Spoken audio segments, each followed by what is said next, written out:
Hello, good morning. My name is Joshua Washington Peaslee, and my FOA topic is titled Political Advertisements and Their Audience. So first, some background on political advertisements.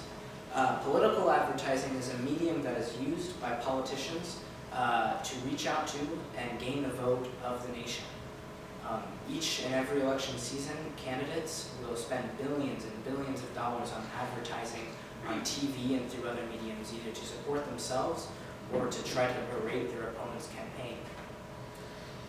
Some ways that advertisements do this is they can use patriotism or fear, which is a form of pathos, which is to persuade based on emotional appeal. They can use statistics and events and numbers, which is logos, which is appeal to logic. And another way is they could use the testimonies of people, which is called ethos, to persuade viewers. However, there are many different types of audiences that a political leader must try to persuade. Background, I will be focusing on the candidates of this 2016 election. So some background on the two candidates. Donald Trump, he is the 45th president of the United States of America. He is the oldest and wealthiest of all the presidents, and he is the first president to be elected without any previous military or government experience, and he is for the Republican Party. And his opponent was Hillary Clinton. She was the 67th U.S. Secretary of State from 2009 to 2013. She was the first lady of the U.S. For President Bill Clinton from 1993 to 2001, and she was the Democratic nominee for president, but she lost to Trump. So I will be analyzing two advertisements today. Both of them are from Donald Trump. The first one is titled Unfit. It was released November 3rd, 2016. It was paid for by Donald J. Trump for president. And the purpose of this ad is it is an ad that attacks Hillary Clinton, who was Donald Trump's opponent during the election. And then the second advertisement that I will be analyzing is titled Choice. It was aired November 1st, 2016. It was also paid for by Donald J. Trump for president. And this is a pro-Trump ad that aired over major markets in the country. So my question is, how can a campaign reach out to such a vast amount of people and still be able to appeal to all of them? Which brings me to my thesis statement. To appeal to many audiences, a campaign will release an ad that targets one audience and then will utilize pathos, logos, and ethos to effectively communicate to them. But also the way that they use those prisms will be different from one audience to the next in order to appeal to their values. So here's Unfit. Decades of lies, cover-ups, and scandal had finally caught up with Hillary Clinton. Hillary Clinton is under FBI investigation again after her emails were found on pervert Anthony Weiner's laptop. Think about that. America's most sensitive secrets, unlawfully sent, received, and exposed by Hillary Clinton, her staff, and Anthony Weiner. Hillary cannot lead the nation while crippled by a criminal investigation. Hillary Clinton, unfit to serve. I'm Donald Trump, and I approve this message. All right, thank you.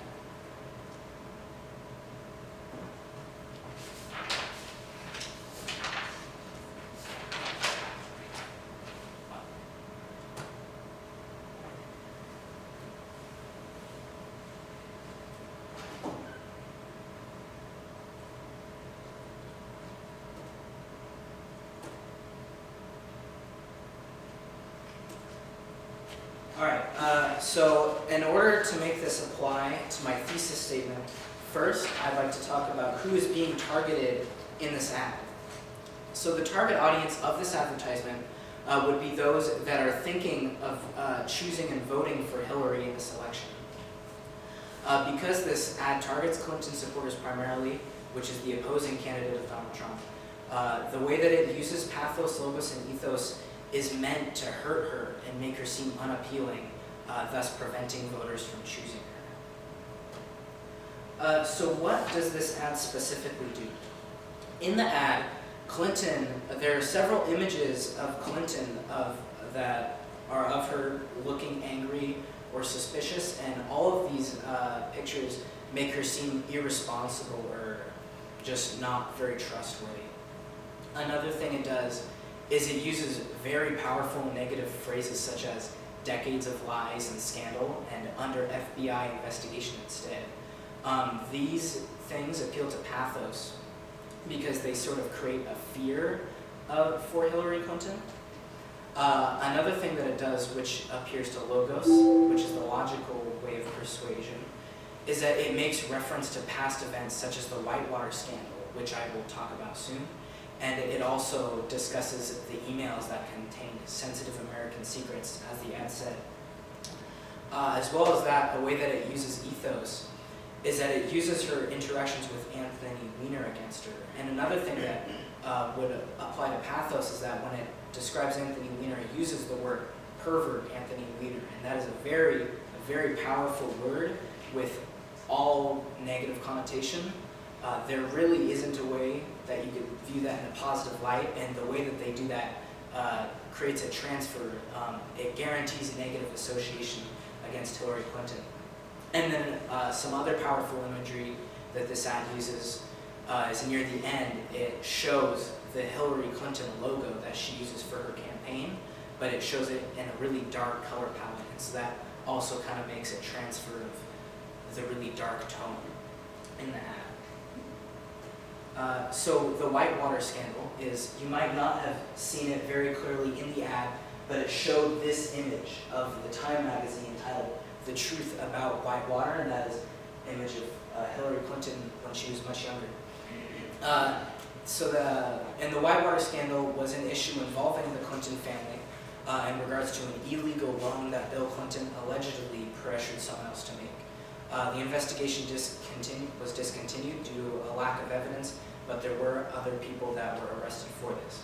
And this is very important in this advertisement because this is not the Donald Trump campaign just saying, name calling and just saying that Clinton did this, Clinton did that, but this is them actually making reference to a real event that happened. So this is very powerful for the advertisement. And so how are pathos, logos, and ethos used? So all of the design choices that I mentioned earlier, they create an atmosphere of fear and distrust towards Hillary Clinton. Another very effective tool that the Trump ad campaign uses is the voiceover. This is very powerful because the way that the voiceover speaks is kind of angry and scolding, almost like how an angry father would scold his misbehaving children.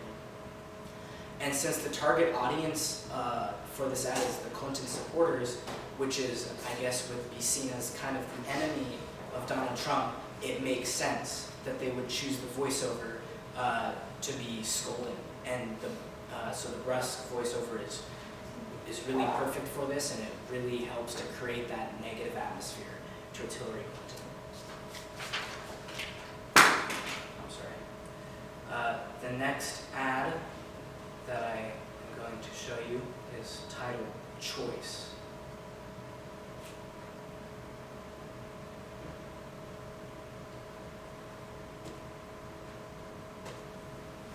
The American moment is here. Two choices, two Americas, decided by you. Hillary Clinton will keep us on the road to stagnation. Fewer jobs, rising crime, America diminished at home and abroad. Donald Trump will bring the change we're waiting for. America, better, stronger, more prosperous for everyone. A plan for tomorrow. A future brighter than our past. The choice is yours. I'm Donald Trump, and I approve this message. All right. So, like the first ad, to put this into context, I decided the target audience of this ad are people that haven't quite decided who they're going to vote for. They really could go either way at this point. And so therefore, the way that this advertisement uses the three prisms, pathos, logos, and ethos, is meant to make Trump appear to be obviously the better candidate. So what does this ad do? So the way that this ad appeals to pathos is there is so much patriotism in this ad. America and American is spoken 4 times in this 30-second ad. In every single scene that shows Donald Trump, there's some form of patriotic colors. Also, near the end, they use glittering generalities. For example, a future brighter than our past. It doesn't quite say how they will make a future brighter than our past, but this is a glittering generality that is just meant to make us feel patriotic and like Trump is the way. A way that this uses card stacking and logos is when it shows Hillary Clinton, everything goes dark, very dark imagery, and the colors are kind of blurry, and it only says the bad things about Hillary, such as rising crime. But when it shows Trump, as I said before, everything is bright and there's patriotic colors. And there's a huge emphasis on choice.